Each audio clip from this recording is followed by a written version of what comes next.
Hello everyone, welcome to your channel Study with me. ਸੋ ਅੱਜ ਆਪਾਂ ਸਭ ਤੋਂ ਪਹਿਲੇ ਬਾਇਓ ਦੇ ਨਾਲ ਰਿਲੇਟਡ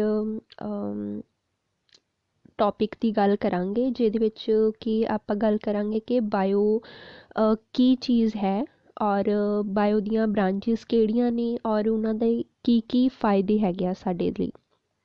ਬਾਇਓਲੋਜੀ ਦਾ ਸਾਡੀ ਲਾਈਫ 'ਚ ਕੀ ਰੋਲ ਹੈ। ਤੋ ਜਿੱਦਾਂ ਕਿ ਆਪਾਂ ਸਾਇੰਸ ਦੀ ਗੱਲ ਕਰੀਏ ਤਾਂ ਸਾਇੰਸ ਦੀਆਂ 3 ਬ੍ਰਾਂਚਿਸ ਹੁੰਦੀਆਂ ਮੇਨ, ਬਾਇਓਲੋਜੀ, ਕੈਮਿਸਟਰੀ ਔਰ ਫਿਜ਼ਿਕਸ। ਤੋ ਬਾਇਓਲੋਜੀ ਜੋ ਹੈ ਉਹਦੇ ਵਿੱਚ ਅਸੀਂ ਲਿਵਿੰਗ ਔਰਗੈਨਿਜ਼ਮਸ ਦੀ ਸਟੱਡੀ ਕਰਦੇ ਹੈਗੇ ਹਾਂ। Biology means bio means living, ਠੀਕ ਹੈ। ਜਦੋਂ ਅਸੀਂ ਲਿਵਿੰਗ ਔਰਗੈਨਿਜ਼ਮਸ ਦੀ ਲਾਈਫ ਨਾਲ ਰਿਲੇਟਡ ਸਟੱਡੀ ਕਰਦੇ ਹੈਗੇ ਹਾਂ ਉਹਨੂੰ ਅਸੀਂ ਬਾਇਓਲੋਜੀ ਕਹਿੰਦੇ ਹਾਂ। ਕੈਮਿਸਟਰੀ ਦੇ ਵਿੱਚ ਅਸੀਂ ਕੈਮੀਕਲਸ ਨਾਲ ਰਿਲੇਟਡ ਮੋਲੀਕਿਊਲ ਲੈਵਲ 'ਤੇ ਐਟਮ ਲੈਵਲ 'ਤੇ ਅਸੀਂ ਗੱਲ ਕਰਦੇ ਹੈਗੇ ਹਾਂ। ਫਿਜ਼ਿਕਸ ਦੇ ਵਿੱਚ ਜੋ ਵੀ ਫਿਨੋਮੀਨਾਜ਼ ਹੁੰਦੇ ਨੇਚਰ ਨਾਲ ਰਿਲੇਟਡ ਜਾਂ ਫੰਡਾਮੈਂਟਲ ਜੋ ਵੀ ਹੁੰਦੀਆਂ ਹੈਗੀਆਂ ਫੋਰਸਿਸ ਉਹਨਾਂ ਬਾਰੇ ਅਸੀਂ ਗੱਲ ਕਰਦੇ ਹੈਗੇ ਹਾਂ। ਸੋ ਫਿਲਹਾਲ ਅੱਜ ਆਪਾਂ ਗੱਲ ਕਰਾਂਗੇ ਬਾਇਓਲੋਜੀ ਬਾਰੇ ਔਰ ਇਹਦੀਆਂ ਬ੍ਰਾਂਚਿਸ ਮਤਲਬ ਬੋਟਨੀ ਔਰ ਜ਼ੂਲੌਜੀ ਬਾਰੇ। ਸੋ ਬਾਇਓਲੋਜੀ ਜੋ ਹੈ ਇਹਦੇ ਵਿੱਚ ਅਸੀਂ 2 ਮੇਨ ਪਾਰਟ ਮੰਨਦੇ ਹਾਂ। ਵੈਸੇ ਤਾਂ ਇਹਦੀਆਂ ਕਾਫੀ ਸਾਰੀਆਂ ਬ੍ਰਾਂਚਿਸ ਆ, 25 ਔਰ 30 ਤੱਕ ਬ੍ਰਾਂਚਿਸ ਹੈਗੀਆਂ ਇਹਦੀਆਂ। ਅਸੀਂ ਮੇਨਲੀ ਇਹਨਾਂ ਨੂੰ 2 ਕੈਟਾਗਰੀਜ਼ 'ਚ ਡਿਵਾਈਡ ਕਰਦੇ ਹੈਗੇ ਹਾਂ, ਇੱਕ ਹੈ ਬੋਟਨੀ, ਇੱਕ ਹੈ ਜ਼ੂਲੌਜੀ। ਬੋਟਨੀ ਦੇ ਵਿੱਚ ਅਸੀਂ ਪਲਾਂਟਸ ਦੇ ਪਾਰਟਸ, ਉਹਨਾਂ ਦੀ ਮੋਰਫੋਲੋਜੀ, ਉਹਨਾਂ ਦੀ ਐਨਾਟਮੀ ਰਿਲੇਟਡ ਜਿੰਨੀ ਵੀ ਡਿਟੇਲਡ ਸਟੱਡੀ ਹੈ ਸਾਰੀ ਉਹਨੂੰ ਅਸੀਂ ਬੋਟਨੀ ਕਹਿੰਦੇ ਹਾਂ। ਜ਼ੂਲੌਜੀ ਦੇ ਵਿੱਚ ਅਸੀਂ ਐਨੀਮਲਸ, ਉਹਨਾਂ ਦੀ ਬੋਡੀ ਨਾਲ ਰਿਲੇਟਡ ਉਹਨਾਂ ਦੀ ਐਨਾਟਮੀ, ਉਹਨਾਂ ਦੇ ਸਟਰਕਚਰਸ ਬਾਰੇ, ਕਿੱਦਾਂ ਬਣਦੇ ਹੈਗੇ ਆ, ਕਿੱਦਾਂ ਫੰਕਸ਼ਨ ਕਰਦੇ ਆ, ਉਹਨਾਂ ਦੀ ਰਿਲੇਟਡ ਸਾਰੀ ਜਿੰਨੀ ਵੀ ਡਿਟੇਲ ਸਟੱਡੀ ਕਰਦੇ ਹੈਗੇ ਉਹਨੂੰ ਅਸੀਂ ਜ਼ੂਲੌਜੀ ਬੋਲਦੇ ਹੈਗੇ ਹਾਂ। ਇਸ ਤੋਂ ਇਲਾਵਾ ਵੀ ਕਈ ਮਤਲਬ ਹੈ, ਜਿੱਦਾਂ ਕਿ ਬਾਇਓਟੈਕਨੋਲੋਜੀ ਹੋ ਗਈ, ਮਾਈਕਰੋਬਾਇਓਲੋਜੀ ਹੋ ਗਈ, ਮਤਲਬ ਕਾਫੀ ਸਾਰੀਆਂ ਬ੍ਰਾਂਚਿਸ ਵੈਸੇ ਵੀ ਹੈ ਇਹਦੀਆਂ, ਬਟ ਮੇਨਲੀ ਅਸੀਂ ਇਹਨਾਂ ਨੂੰ 2 ਕੈਟਾਗਰੀਜ਼ 'ਚ ਹੀ ਡਿਵਾਈਡ ਕਰਦੇ ਹਾਂ। ਇਸ ਤੋਂ ਇਲਾਵਾ ਔਰ ਕਈ ਸਾਰੇ ਹੈਗੇ ਆ, ਜਿੱਦਾਂ ਕਿ ਹੈ ਸੈੱਲ ਬਾਇਓਲੋਜੀ ਆ ਗਈ, ਬਾਇਓਟੈਕਨੋਲੋਜੀ ਹੋ ਗਈ, ਮਾਈਕਰੋਬਾਇਓਲੋਜੀ ਹੋ ਗਈ, ਟੈਕਸੋਨੋਮੀ, anatomy, biochemistry, genetics, systemic biology ਹੋ ਗਈ, ਐਂਟੋਮੋਲੋਜੀ ਹੋ ਗਈ। ਸੋ ਹਰ ਇੱਕ ਚੀਜ਼ ਦਾ ਇੱਕ ਬਹੁਤ ਹੀ ਇੰਪੋਰਟੈਂਟ ਰੋਲ ਹੁੰਦਾ ਆਪਣੀ ਲਾਈਫ ਦੇ ਵਿੱਚ। ਜਿੱਦਾਂ ਕਿ ਹੁਣ ਆਪਾਂ ਗੱਲ ਕਰ ਰਹੇ ਹਾਂ ਕਿ ਬਾਇਓ ਦੇ ਵਿੱਚ ਅਸੀਂ ਐਨੀਮਲਸ ਔਰ ਪਲਾਂਟਸ ਦੀ ਦੋਨਾਂ ਦੀ ਡਿਟੇਲ ਸਟੱਡੀ ਕਰਦੇ ਹੈਗੇ ਹਾਂ। ਉਹਦੇ ਵਿੱਚ ਸਾਨੂੰ ਉਹਨਾਂ ਦੀ ਹਰ ਇੱਕ ਚੀਜ਼ ਬਾਰੇ ਪਤਾ ਚੱਲਦਾ ਹੈ। ਜਿੱਦਾਂ ਕਿ ਹੁਣ ਪਲਾਂਟਸ ਦੀ ਗੱਲ ਕਰੀਏ ਅਤੇ ਪਲਾਂਟਸ ਦੀ ਜੋ ਮਤਲਬ ਪੂਰਾ ਸਟਰਕਚਰ ਹੈ ਉਹ ਵੀ ਤਾਂ ਕਿਸੇ ਬੇਸ 'ਤੇ ਬਣਿਆ ਹੋਏਗਾ, ਜਿੱਦਾਂ ਸੈੱਲ ਬੇਸ 'ਤੇ ਬਣਿਆ। ਅਗਰ ਆਪਾਂ ਉਹਨਾਂ ਦੀ ਸਟੱਡੀ ਨੂੰ ਹੁਣ ਸੈੱਲ ਬੇਸ 'ਤੇ ਕਰਦੇ ਹੈਗੇ ਹਾਂ ਤਾਂ ਉਹਨੂੰ ਆਪਾਂ ਸੈੱਲ ਬਾਇਓਲੋਜੀ ਕਹਿੰਦੇ ਹਾਂ, ਚਾਹੇ ਉਹ ਐਨੀਮਲਸ ਦੀ ਹੋਏ ਚਾਹੇ ਉਹ ਪਲਾਂਟਸ ਦੀ ਹੋਏ।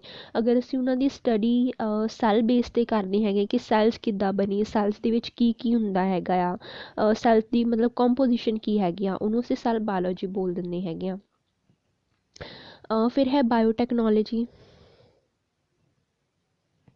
ਬਾਇਓਟੈਕਨੋਲੋਜੀ ਜੋ ਹੈ ਇਹਦੇ ਵਿੱਚ ਕੀ ਜਿੱਦਾਂ ਕਿ ਹੁਣ ਜੀਨਸ ਜੋ ਹੁੰਦੇ ਹੈਗੇ ਆ ਹਿਊਮਨ ਬੀਇੰਗ ਜਾਂ ਐਨੀਮਲਸ ਦੇ ਅੰਦਰ ਜਾਂ ਪਲਾਂਟਸ ਦੇ ਅੰਦਰ, ਜੋ ਜੀਨਸ ਹੁੰਦੇ ਹੈਗੇ ਆ ਉਹਨਾਂ ਨੂੰ ਕਿਸ ਤਰੀਕੇ ਨਾਲ ਮੋਡੀਫਾਈ ਕੀਤਾ ਜਾਏ, ਕਿਸ ਤਰੀਕੇ ਨਾਲ ਉਹਨਾਂ ਨੂੰ ਇੰਟਰੋਡਿਊਸ ਕਰਾਇਆ ਜਾਏ, 2 ਅਲੱਗ-ਅਲੱਗ ਜੀਨਸ ਨੂੰ ਆਪਸ 'ਚ ਇੰਟਰੋਡਿਊਸ ਕਰਵਾਇਆ ਜਾਏ ਤਾਂ ਕਿ ਨਵੇਂ ਜੀਨਸ ਤਿਆਰ ਹੋ ਸਕਣ ਜਾਂ ਪੁਰਾਣੇ ਜੀਨਸ ਮੋਡੀਫਾਈ ਹੋ ਜਾਣ, ਜਿਹਨਾਂ ਕਿ ਨਵੇਂ ਤਰ੍ਹਾਂ ਦੇ ਔਰਗੈਨਿਜ਼ਮਸ ਪ੍ਰੋਡਿਊਸ ਕਰਵਾਏ ਜਾ ਸਕਦੇ ਹੈਗੇ ਆ, ਜਾਂ ਹੋਰ ਜਿਹੜੀਆਂ ਡਿਸੀਜ਼ਿਜ਼ ਜੀਨਸ ਦੇ ਬੇਸ 'ਤੇ ਹੁੰਦੀਆਂ ਉਹਨਾਂ ਨੂੰ ਖ਼ਤਮ ਕੀਤਾ ਜਾ ਸਕੇ, ਉਹ ਬਾਇਓਟੈਕਨੋਲੋਜੀ ਦੇ ਅੰਦਰ ਅਸੀਂ ਸਟੱਡੀ ਕਰਦੇ ਹਾਂ। ਮਾਈਕਰੋਬਾਇਓਲੋਜੀ ਦੇ ਅੰਦਰ ਮਾਈਕਰੋ ਔਰਗੈਨਿਜ਼ਮਸ ਦੀ ਸਟੱਡੀ ਕਰਦੇ ਹੈਗੇ। ਮਾਈਕਰੋਬਾਇਓਲੋਜੀ ਦੇ ਵਿੱਚ ਆਉਂਦਾ ਜਿੱਦਾਂ ਕਿ ਬੈਕਟੀਰੀਆ ਹੋ ਗਏ ਜਾਂ ਵਾਇਰਸ ਹੋ ਗਏ ਜੋ ਬਹੁਤ ਹੀ ਛੋਟੇ ਆ, ਮਾਈਕਰੋ ਲੈਵਲ 'ਤੇ ਹੈ, ਮਤਲਬ ਬਿਨਾਂ ਮਾਈਕਰੋਸਕੋਪ ਦੇ ਜਿਨ੍ਹਾਂ ਨੂੰ ਅਸੀਂ ਦੇਖ ਨਹੀਂ ਸਕਦੇ, ਬਹੁਤ ਛੋਟੇ ਹੈਗੇ ਆ। ਉਹਨਾਂ ਨੂੰ ਅਸੀਂ ਜਿੰਨੇ ਵੀ ਔਰਗੈਨਿਜ਼ਮਸ, ਜਿੰਨੇ ਵੀ ਮਾਈਕਰੋਬਸ ਹੈ ਜਿਨ੍ਹਾਂ ਦੀ ਅਸੀਂ ਡਿਟੇਲਡ ਸਟੱਡੀ ਮਾਈਕਰੋਸਕੋਪ ਦੀ ਹੈਲਪ ਦੇ ਨਾਲ ਕਰ ਸਕਦੇ ਹਾਂ, ਉਹਨਾਂ ਨੂੰ ਅਸੀਂ ਮਾਈਕਰੋਬਾਇਓਲੋਜੀ ਦੇ ਅੰਡਰ ਲੈ ਕੇ ਆਉਂਦੇ ਹਾਂ।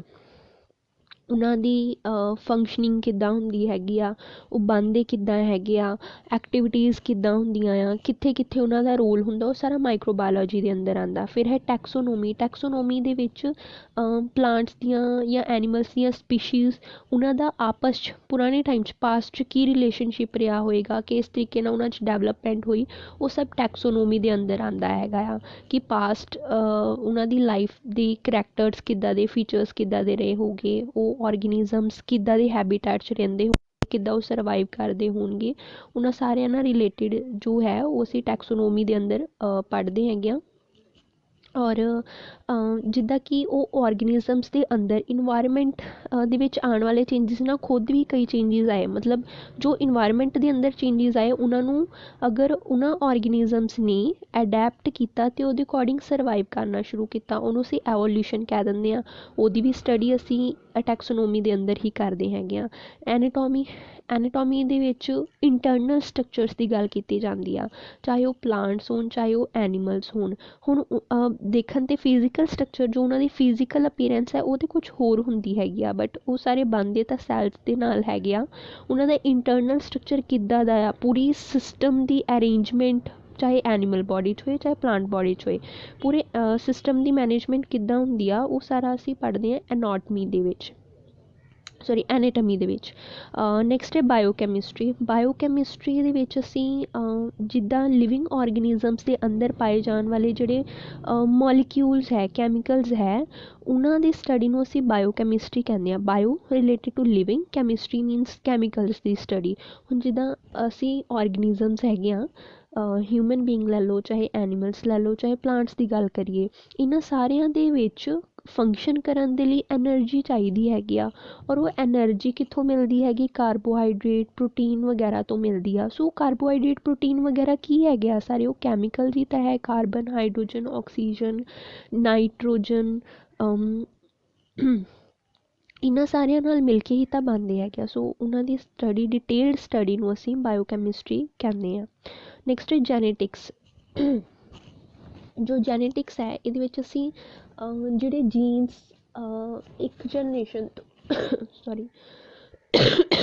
ਇੱਕ ਜਨਰੇਸ਼ਨ ਤੋਂ ਦੂਸਰੀ ਜਨਰੇਸ਼ਨ ਤੱਕ ਪਾਸ ਹੁੰਦੇ ਆ, ਉਹਨਾਂ ਦੀ ਸਟੱਡੀ, ਡਿਟੇਲਡ ਸਟੱਡੀ ਨੂੰ ਅਸੀਂ ਜੈਨੇਟਿਕਸ ਕਹਿੰਦੇ ਹੈਗੇ ਹਾਂ। ਕਿ ਕਿਹੜੇ ਜੀਨਸ ਪੇਰੈਂਟਸ ਦੇ ਅੰਦਰ ਹੈਗੇ ਆ, ਉਹ ਅੱਗੇ ਕੰਬਾਈਨ ਕਰਕੇ ਕਿੱਦਾਂ ਨੈਕਸਟ ਜਨਰੇਸ਼ਨ ਦੇ ਵਿੱਚ ਆਏ ਹੈਗੇ ਆ, ਤਾਂ ਕਿ ਨਈ ਜਨਰੇਸ਼ਨ ਦੇ ਜਿਹੜੇ ਆਫਸਪ੍ਰਿੰਗਸ ਹੈ ਉਹਨਾਂ ਦੇ ਕੁਝ ਫੀਚਰਸ ਬਣ ਸਕਣ। ਸੋ ਉਹ ਜਿਹੜੀ ਡਿਟੇਲ ਸਟੱਡੀ ਹੈਗੀ ਉਹ ਜੈਨੇਟਿਕਸ ਦੇ ਵਿੱਚ ਅਸੀਂ ਕਰਦੇ ਹੈਗੇ ਹਾਂ। ਮਤਲਬ ਜਿੱਦਾਂ ਹਰ ਇੱਕ ਬ੍ਰਾਂਚ ਹੈ ਉਹਦੇ ਨਾਲ ਰਿਲੇਟਿਡ ਕਈ ਸਾਇੰਟਿਸਟ ਹੈ ਜਿਨ੍ਹਾਂ ਨੇ ਉਹਨਾਂ ਬਾਰੇ ਕਾਫੀ ਡਿਟੇਲ ਨਾਲ ਦੱਸਿਆ। ਹੁਣ ਜਿੱਦਾਂ ਜੈਨੇਟਿਕਸ ਦੀ ਗੱਲ ਕਰੀਏ ਤਾਂ ਜੋ ਗ੍ਰੇਗਰ ਜੋਰਜ ਮੈਂਡਲ ਹੈ ਜਾਂ ਮੋਰਗਨ ਹੰਟ ਹੈ, ਉਹਨਾਂ ਦੇ ਕਾਫੀ ਕੰਟਰੀਬਿਊਸ਼ਨ ਰਹੀ ਹੈ ਇਹਦੇ ਵਿੱਚ, ਜੈਨੇਟਿਕਸ ਦੇ ਵਿੱਚ। ਜੋ ਜੋਰਜ ਮੈਂਡਲ ਹੈ ਉਹਨੂੰ ਫਾਦਰ ਆਫ ਜੈਨੇਟਿਕਸ ਕਿਹਾ ਜਾਂਦਾ, ਕਿਉਂਕਿ ਉਹਨਾਂ ਨੇ ਹੀ ਜੈਨੇਟਿਕਸ ਬਾਰੇ ਸਾਨੂੰ ਡਿਟੇਲ ਦੇ ਵਿੱਚ ਦੱਸਿਆ, ਕਿਉਂਕਿ ਪਹਿਲਾਂ ਇੰਨਾ ਜ਼ਿਆਦਾ ਨਹੀਂ ਪਤਾ ਹੁੰਦਾ ਸੀ। ਉਹਨਾਂ ਦੀ ਕੰਟਰੀਬਿਊਸ਼ਨਸ ਦੇ ਥਰੂ ਹੀ, ਉਹਨਾਂ ਦੇ ਐਫਰਟਸ ਦੇ ਥਰੂ ਹੀ ਸਾਨੂੰ ਪਤਾ ਚੱਲ ਪਾਇਆ ਜੈਨੇਟਿਕਸ ਬਾਰੇ, ਜੋ ਵੀ ਅੱਜ ਅਸੀਂ ਪੜ੍ਹਦੇ ਹੈਗੇ ਹਾਂ। ਨੈਕਸਟ ਹੈ ਸਿਸਟੈਮਿਕ ਬਾਇਓਲੋਜੀ। ਸਿਸਟੈਮਿਕ ਬਾਇਓਲੋਜੀ, ਜਿੱਦਾਂ ਕਿ ਆਪਾਂ ਗੱਲ ਕੀਤੀ ਟੈਕਸੋਨੋਮੀ ਦੀ। ਟੈਕਸੋਨੋਮੀ 'ਚ ਜਿੱਦਾਂ ਅਸੀਂ ਔਰਗੈਨਿਜ਼ਮਸ ਦੇ ਰਿਲੇਸ਼ਨਸ਼ਿਪ, ਉਹਨਾਂ ਦੇ ਹੈਬੀਟੈਟ ਬਾਰੇ ਗੱਲ ਕਰਦੇ ਹਾਂ, ਸੇਮ ਉੱਦਾਂ ਹੀ ਸਿਸਟੈਮਿਕ ਬਾਇਓਲੋਜੀ ਜਿਹੜੀ ਹੈ ਉਹ ਟੈਕਸੋਨੋਮੀ ਨਾਲ ਹੀ ਰਿਲੇਟਿਡ ਹੈ। ਇਹਨਾਂ ਦੇ ਵਿੱਚ ਅਸੀਂ ਔਰਗੈਨਿਜ਼ਮਸ ਦੇ ਪਾਸਟ ਲਾਈਫ ਬਾਰੇ, ਜਾਂ ਉਹ ਕਿਸ ਤਰੀਕੇ ਦੇ ਹੁੰਦੇ ਸੀ ਪਹਿਲਾਂ ਵਾਲੇ ਟਾਈਮ 'ਚ, ਪਹਿਲੇ ਜਦੋਂ ਲਾਈਫ ਐਗਜ਼ਿਸਟ ਕਰਦੀ ਸੀ, ਜਦੋਂ ਤਾਂ ਲਾਈਫ ਐਗਜ਼ਿਸਟ ਕਰਨੀ ਸਟਾਰਟ ਹੋਈ ਉਦੋਂ ਤੋਂ ਔਰਗੈਨਿਜ਼ਮ ਕਿੱਦਾਂ ਸਰਵਾਈਵ ਕਰਦੇ ਸੀ, ਉਹਨਾਂ ਸਾਰਿਆਂ ਦੀ ਸਟੱਡੀ ਜਿਹੜੀ ਹੈਗੀ ਆ ਉਹ ਸਿਸਟੈਮਿਕ ਬਾਇਓਲੋਜੀ ਦੇ ਅੰਦਰ ਆਉਂਦੀ ਹੈਗੀ ਆ। ਐਂਟੋਮੋਲੋਜੀ 'ਚ ਅਸੀਂ ਇਨਸੈਕਟਸ ਦੀ ਸਟੱਡੀ ਕਰਦੇ ਹੈਗੇ ਹਾਂ ਕਿ ਪੈਥੋਜਨਸ ਕਿਹੜੇ ਕਿਹੜੇ ਹੋ ਸਕਦੇ ਹੈਗੇ ਆ। ਮਤਲਬ ਜ਼ਰੂਰੀ ਤਾਂ ਨਹੀਂ ਕਿ ਜੋ ਔਰਗੈਨਿਜ਼ਮਸ ਹੁੰਦੇ ਹੈਗੇ ਆ, ਮਾਈਕਰੋਬਸ ਹੁੰਦੇ ਆ ਜਾਂ ਇਨਸੈਕਟ ਹੁੰਦੇ ਆ, ਉਹ ਸਾਡੇ ਲਈ ਹਾਰਮਫੁਲ ਹੀ ਹੋਣ, ਇੱਦਾਂ ਨਹੀਂ ਹੁੰਦਾ। ਕੁਛ ਔਰਗੈਨਿਜ਼ਮਸ, ਕੁਛ ਮਾਈਕਰੋਬਸ ਸਾਡੇ ਲਈ ਯੂਜ਼ਫੁਲ ਵੀ ਹੁੰਦੇ ਹੈਗੇ ਆ। ਸੋ ਐਂਟੋਮੋਲੋਜੀ 'ਚ ਅਸੀਂ ਇਹਨਾਂ ਸਾਰਿਆਂ ਬਾਰੇ ਸਟੱਡੀ ਕਰਦੇ ਹੈਗੇ ਹਾਂ। ਕਿ ਕਿਸ ਤਰੀਕੇ ਨਾਲ ਕਿਹੜੇ ਔਰਗੈਨਿਜ਼ਮਸ ਕਿਹੜੇ ਮਾਈਕਰੋਬਸ ਸਾਡੇ ਲਈ ਯੂਜ਼ਫੁਲ ਆ ਔਰ ਕਿਹੜੇ ਸਾਡੇ ਲਈ ਹਾਰਮਫੁਲ ਹੈਗੇ ਆ। ਜਿੱਦਾਂ ਕਿ ਐਂਟੀਬਾਇਓਟਿਕਸ ਦੇ ਵਿੱਚ ਯੂਜ਼ ਕੀਤਾ ਜਾਂਦਾ ਬੈਕਟੀਰੀਆ ਨੂੰ, ਯੂਜ਼ਫੁਲ ਹੀ ਹੈ ਸਾਡੇ ਲਈ, ਸਾਨੂੰ ਡਿਸੀਜ਼ਿਸ ਤੋਂ ਬੈਕਟੀਰੀਅਲ ਇਨਫੈਕਸ਼ਨ ਤੋਂ ਬਚਾਉਣ ਦਾ ਕੰਮ ਕਰਦੇ ਹੈਗੇ ਆ। ਹੁਣ ਉਹ ਜਿਹੜੇ ਪੈਥੋਜਨਸ ਹੈ, ਜਿਹੜੇ ਹਾਰਮਫੁਲ ਬੈਕਟੀਰੀਆ ਹੈ ਜਾਂ ਹਾਰਮਫੁਲ ਜਰਮਸ ਹੈਗੇ ਆ, ਉਹ ਕਿਸ ਤਰੀਕੇ ਨਾਲ ਅਫੈਕਟ ਕਰ ਸਕਦੇ ਹੈਗੇ ਆ, ਕਿਸ ਤਰੀਕੇ ਨਾਲ ਉਹ ਬਣਦੇ ਹੈਗੇ ਆ, ਉਹਨਾਂ ਦੀ ਪ੍ਰੋਪਰ ਡਿਟੇਲ ਸਟੱਡੀ ਅਸੀਂ ਐਂਟੋਮੋਲੋਜੀ ਬੋਲਦੇ ਹੈਗੇ ਆ। ਨੈਕਸਟ ਆਪਾਂ ਗੱਲ ਕਰਦੇ ਹਾਂ ਕਿ ਬਾਇਓਲੋਜੀ ਦਾ ਮਤਲਬ ਬੋਟਨੀ ਜ਼ੂਲੌਜੀ ਜੋ ਵੀ ਅਸੀਂ ਕਹਿ ਸਕਦੇ ਹੈਗੇ ਹਾਂ, ਇਹਦਾ ਮੈਨਕਾਇੰਡ ਦੇ ਲਈ ਕੀ ਫਾਇਦਾ ਹੈ, ਕਿਸ ਤਰੀਕੇ ਨਾਲ ਇਹ ਸਾਡੀ ਲਾਈਫ ਦੇ ਵਿੱਚ ਆਪਣਾ ਰੋਲ ਪਲੇ ਕਰਦੇ ਹੈ। ਹੁਣ ਇਹਦੇ ਕਈ ਸਾਰੇ ਫਾਇਦੇ ਹੈ। ਕਈ ਤਰ੍ਹਾਂ ਦੇ ਨਵੇਂ ਪਲਾਂਟਸ ਔਰ ਐਨੀਮਲਸ ਜਿਹੜੇ ਹੈ ਉਹਨਾਂ ਦੀ ਡਿਸਕਵਰੀ ਹੋਈ ਆ ਬਾਇਓਲੋਜੀ ਦੇ ਕਾਰਨ, ਰਿਸਰਚਿਸ ਦੇ ਦੌਰਾਨ। ਸੋ ਪਹਿਲਾ ਹੈ ਕਿ ਮੈਡੀਸਿਨਸ ਦੇ ਵਿੱਚ ਇਹਦਾ ਕਾਫੀ ਇੰਪੋਰਟੈਂਟ ਰੋਲ ਹੈ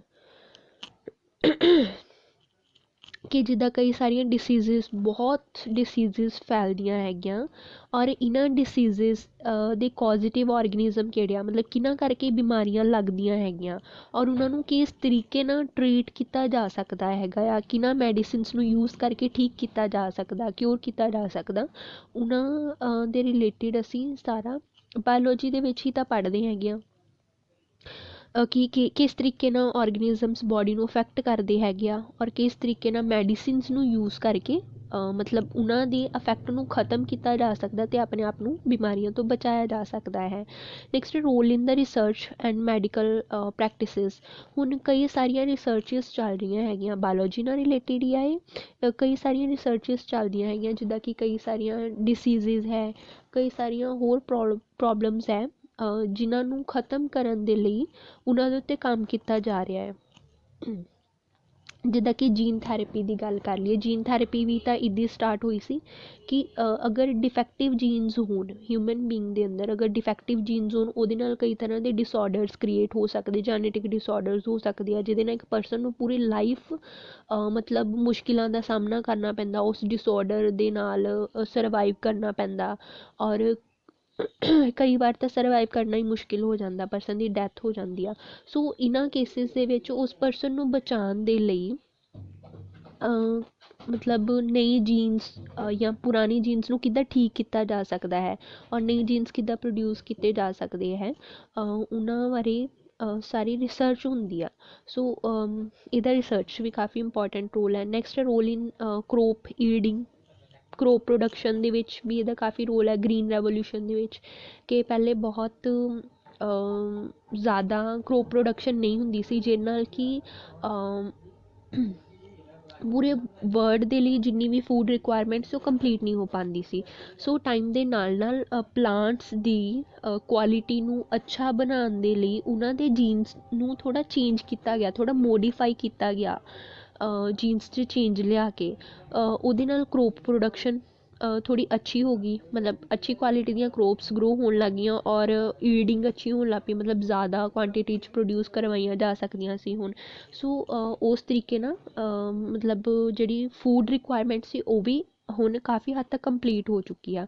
ਸੋ ਉਹਦੇ ਵਿੱਚ ਵੀ ਬਾਇਓਲੋਜੀ ਦਾ ਕਾਫੀ ਇੰਪੋਰਟੈਂਟ ਰੋਲ ਹੈ। ਨੈਕਸਟ ਐਗਰੀਕਲਚਰ ਪ੍ਰੈਕਟਿਸਿਸ ਕਿ ਖੇਤੀਬਾੜੀ ਕਿਸ ਤਰੀਕੇ ਨਾਲ ਅੱਛੀ ਕੀਤੀ ਜਾ ਸਕਦੀ ਆ, ਔਰਗੈਨਿਕ ਫਾਰਮਿੰਗ ਜਿੱਦਾਂ ਕਿ ਅੱਜ ਕੱਲ੍ਹ ਕੈਮੀਕਲਸ ਕਾਫੀ ਯੂਜ਼ ਹੁੰਦੇ ਹੈਗੇ ਆ ਹਰ ਇੱਕ ਚੀਜ਼ ਦੇ ਵਿੱਚ, ਈਵਨ ਕਰੋਪਸ 'ਤੇ ਵੀ ਪੈਸਟੀਸਾਈਡਸ ਇਨਸੈਕਟੀਸਾਈਡਸ ਯੂਜ਼ ਕਰਦੇ, ਉਹ ਕੈਮੀਕਲਸ ਆ ਉਹਨਾਂ ਦਾ ਇਫੈਕਟ ਕਰੋਪਸ 'ਤੇ ਵੀ ਪੈਂਦਾ ਆ ਜਿਹੜਾ ਕਿ ਹਾਰਮਫੁਲ ਹੈਗਾ। ਅਗਰ ਅਸੀਂ ਉਹਨਾਂ ਕਰੋਪਸ ਨੂੰ ਯੂਜ਼ ਕਰਦੇ ਹਾਂ ਤਾਂ ਸਾਡੇ ਅੰਦਰ ਵੀ ਤਾਂ ਉਹ ਕੈਮੀਕਲ ਜਾ ਕੇ ਬਿਮਾਰੀਆਂ ਫੈਲਾਉਂਦੇ ਆ। ਸੋ ਇਨਵਾਇਰਮੈਂਟ ਦੇ ਲਈ ਸਾਡੇ ਲਈ ਉਹਦਾ ਕਾਫੀ ਨੁਕਸਾਨ ਆ। ਸੋ ਕਿਸ ਤਰੀਕੇ ਨਾਲ ਮਾਈਕਰੋਬਸ ਨੂੰ ਹੀ ਯੂਜ਼ ਕਰਕੇ as a bio fertiliser use ਕਰਕੇ ਕਿਸ ਤਰੀਕੇ ਨਾਲ ਆਪਣੇ ਆਪ ਨੂੰ ਬਚਾਇਆ ਜਾ ਸਕਦਾ, ਕਰੋਪਸ ਈਲਡਿੰਗ ਵੀ ਅੱਛੀ ਰੱਖੀ ਜਾ ਸਕਦੀ ਔਰ ਆਪਣੀ ਹੈਲਥ ਔਰ ਇਨਵਾਇਰਮੈਂਟ ਨੂੰ ਵੀ ਕਿਸੇ ਵੀ ਬੁਰੇ ਇਫੈਕਟ ਤੋਂ ਬਚਾਇਆ ਜਾ ਸਕਦਾ, ਉਹ ਵੀ ਅਸੀਂ ਬਾਇਓਲੋਜੀ ਦੇ ਅੰਦਰ ਹੀ ਦੇਖਦੇ ਹੈਗੇ ਹਾਂ। ਸੋ ਕੰਜ਼ਰਵੇਸ਼ਨ ਆਫ ਨੈਚੁਰਲ ਰਿਸੋਰਸਿਸ ਕਿ ਜਿਹੜੇ ਨੈਚੁਰਲ ਰਿਸੋਰਸਿਸ ਹੈਗੇ ਆ, ਹੁਣ ਜਿੱਦਾਂ ਕਿ ਅਗਰ ਆਪਾਂ ਕਿਸੇ ਵੀ ਚੀਜ਼ ਨੂੰ ਯੂਜ਼ ਕਰਦੇ ਜਾਵਾਂਗੇ ਤਾਂ ਐਟਲੀਸਟ ਉਹ ਖ਼ਤਮ ਹੋਣ ਤੱਕ ਪਹੁੰਚ ਹੀ ਜਾਏਗੀ। ਸੋ ਉਹਨਾਂ ਨੂੰ ਅਸੀਂ ਕਿੱਦਾਂ ਬਚਾ ਸਕਦੇ ਹੈਗੇ ਹਾਂ, ਨੈਚੁਰਲ ਰਿਸੋਰਸਿਸ ਨੂੰ ਕਿੱਦਾਂ ਸੰਭਾਲ ਸਕਦੇ ਹਾਂ। ਜਿੱਦਾਂ ਵਾਟਰ ਦਾ ਯੂਜ਼ ਬਹੁਤ ਜ਼ਿਆਦਾ ਹੋ ਰਿਹਾ, ਇੱਕ ਨੈਚੁਰਲ ਰਿਸੋਰਸ ਆ, ਅਗਰ ਉਹਦਾ ਇੱਦਾਂ ਯੂਜ਼ ਚੱਲਦਾ ਰਿਹਾ ਇੱਕ ਦਿਨ ਤਾਂ ਮਤਲਬ ਪੋਲਿਊਟਿਡ ਹੋ ਜਾਏਗਾ ਸਾਰਾ ਵਾਟਰ। ਇਸ ਕਰਕੇ ਉਹਨਾਂ ਦੀ ਟਰੀਟਮੈਂਟ ਕੀਤੀ ਜਾਂਦੀ ਹੈਗੀ ਆ, ਉਹਨਾਂ ਨੂੰ ਬਚਾਇਆ ਜਾਂਦਾ, ਸਾਫ਼ ਕੀਤਾ ਜਾਂਦਾ ਆ ਪਾਣੀ ਨੂੰ। ਈਵਨ ਪਲਾਂਟਸ ਜਿਹੜੇ ਹੈਗੇ ਆ ਉਹਨਾਂ ਦੀ ਕਟਿੰਗ ਬਹੁਤ ਜ਼ਿਆਦਾ ਹੋ ਰਹੀ ਹੈ, ਡਿਫੋਰੈਸਟੇਸ਼ਨ। ਹੁਣ ਉਹਨੂੰ ਕਿੱਦਾਂ ਮਤਲਬ ਪਲਾਂਟਸ ਨੂੰ ਬਚਾਇਆ ਜਾ ਸਕਦਾ ਹੈਗਾ, ਉਹ ਸਾਰੇ ਜੋ ਹੈ ਅਸੀਂ ਬਾਇਓ ਦੇ ਅੰਦਰ ਹੀ ਸਟੱਡੀ ਕਰਦੇ ਹੈਗੇ ਹਾਂ।